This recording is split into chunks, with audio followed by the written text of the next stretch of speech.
אחד הדברים שאני לומדת בקורס, זה לא לימודים על עצמם, זה לימודים על בני אדם.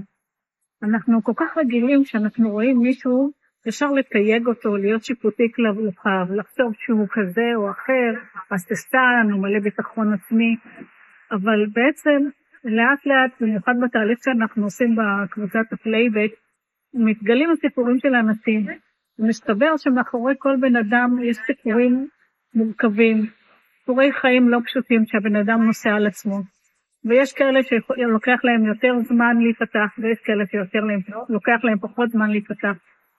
אבל תזכרו את זה, כשאתם פוגשים אדם בפעם הראשונה, להסתכל רגע לא רק לחיצוניות שלו, אלא גם לפנימיות שלו, להסתכל לו בעיניים, לראות את שפת הגוף, לראות מה עבר עליו, מה עובר עליו.